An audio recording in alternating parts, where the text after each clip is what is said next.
Welcome to Incident Management. This course teaches you how to handle service disruptions effectively. You will learn to distinguish between normal events and critical incidents, understand the incident lifecycle, implement monitoring and alerting strategies, communicate during crises, escalate issues appropriately, and conduct post-incident reviews to prevent future problems. By the end, you will have practical skills to reduce downtime and improve system reliability. Let us start with a fundamental concept: the difference between events and incidents. An event is any observable activity in your system. This could be a user login, a database query, a server restart, or a network packet transfer. Events happen constantly and are a normal part of operations. An incident, however, is when an event or series of events cause a negative impact on your service. This means users cannot access your application, data is lost, performance degrades significantly, or the system becomes unavailable. The key difference is impact. Events are routine signals. Incidents require immediate action and resolution. Every incident follows a structured life cycle with 5 key stages. First is detection. Your monitoring systems or users alert you to a problem. Second is validation. You confirm the issue is real and assess its severity. Third is containment. You take immediate steps to stop the bleeding and prevent further damage. Fourth is resolution. You fix the root cause and restore full service. Finally, post-incident. You review what happened, document lessons learned, and implement changes to prevent recurrence. This cycle ensures organized response and continuous improvement. Effective monitoring is your early warning system. Set up metrics that track the health of your application, such as response times, error rates, database performance, and resource usage like CPU and memory.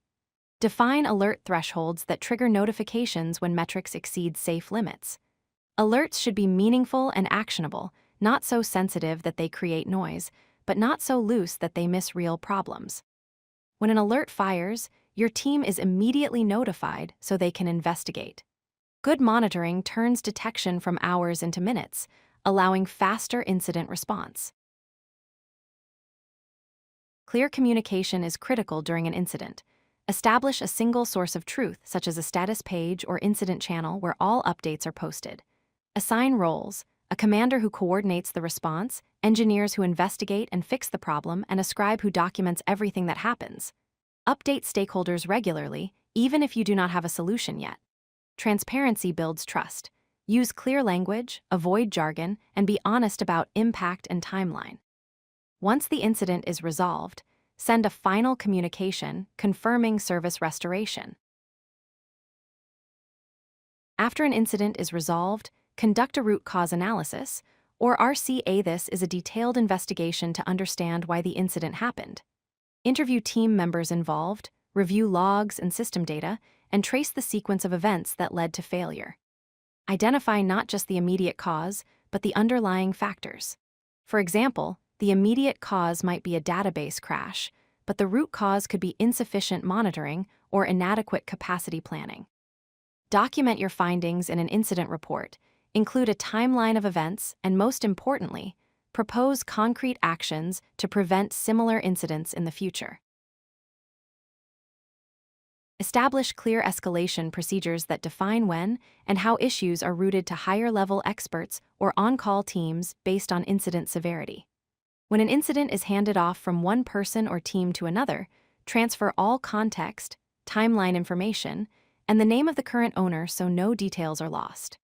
Create runbooks, which are predefined step-by-step guides for responding to common incident types. Runbooks can be automated or manual, but they enable faster, more consistent responses. Finally, update your status pages and create a plan for the root cause analysis process to ensure learning happens systematically. You have now learned the complete incident management framework. Remember that events are routine observations, while incidents have real impact on your service. Follow the life cycle: detect, validate, contain, resolve, and learn. Implement effective monitoring and alerting to catch problems early. Communicate clearly with your team and users throughout an incident. Establish escalation paths and runbooks to ensure consistency. Finally, conduct thorough root cause analyses and translate findings into concrete improvements. Effective incident management reduces downtime, builds user trust, and drives continuous improvement across your organization. If you like this video, hit that like button and don't forget to subscribe. Visit codelucky.com for more such useful content.